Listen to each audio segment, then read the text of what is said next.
If you live long enough with depression, at some point you start laughing at misery instead of crying. These days it's winter.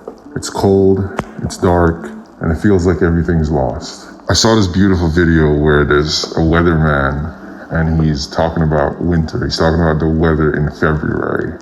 And he says, February is the worst month of the year, but it's an honest month. It's a month that doesn't hold up life any better than it really is. Look around downtown on a February workday. This looks like a place where people who are being punished are sent. The trees that once cheered us, they're hard to look at this month. It's as if there is some awful truth out there in the trees. It's hiding in the branches. the cars keep passing. The time keeps passing. It often feels like time is slipping through our hands, just as personified and or materialized by the dying of the leaves. It's just a constant reminder of the white horses in the rearview mirrors getting nearer and nearer and closer and closer.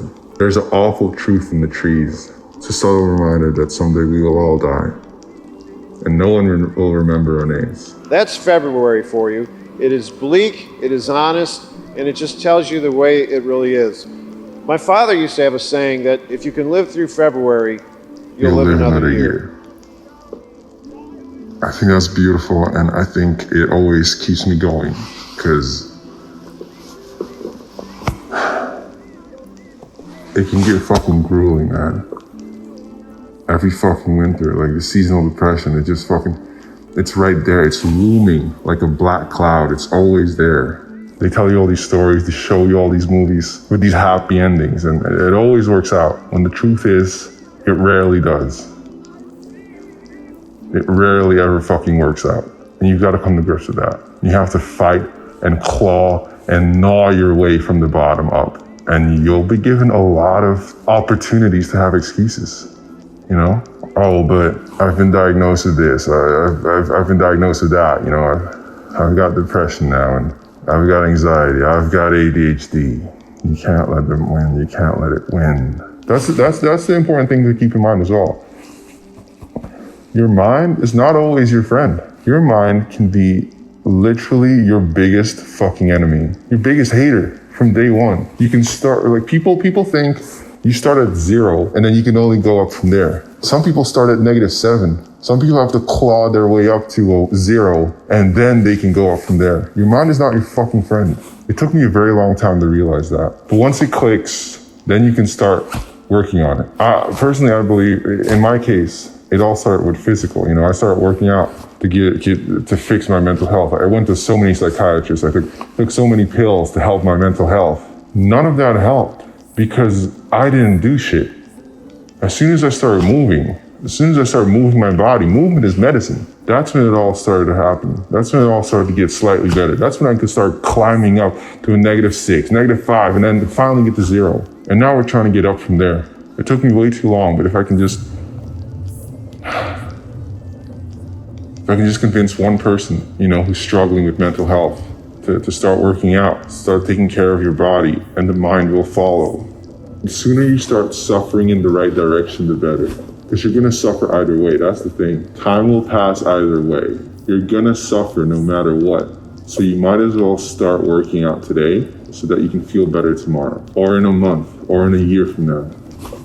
But whatever it takes, by any means necessary. Maybe it feels like time is speeding up because it is. Terence McKenna believed it was. When we were kids, we were constantly in the present moment, enjoying and being caught up in the moments of which life brought us every second. And thus the days seemed eternal because we were in the here and now. Well, here and now, we're all suffering and we're all too aware for our own good, too aware of everything. Everything is content. Nothing is real anymore. We're so caught up with this rushing mentality these days, always being in the future, always reminiscing about the past, but we're never in the moment anymore. Something I think about a lot is, how do you experience time? What is your perception of time? Do you feel like you're the one that's moving through time? Like a fish swimming through a pond? in one direction? Or do you feel like a rock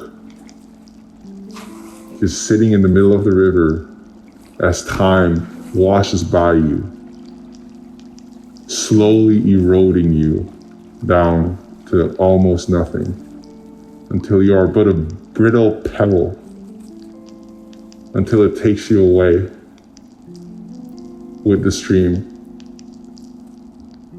to be with all the other pebbles? I'll give you a winter prediction. It's going to be cold and it's going to be gray and it's going to last for the rest of your fucking life. But that doesn't give you the right to give up. We got to keep going, brothers. It's in times like these it helps to remember that there are always times like these. Let me read this. Do not go gently into that good night. Old age should burn and rave at close day. Rage against the dying of the light. Rage against the dying of the light. You will be okay, you don't have a choice. Thank you.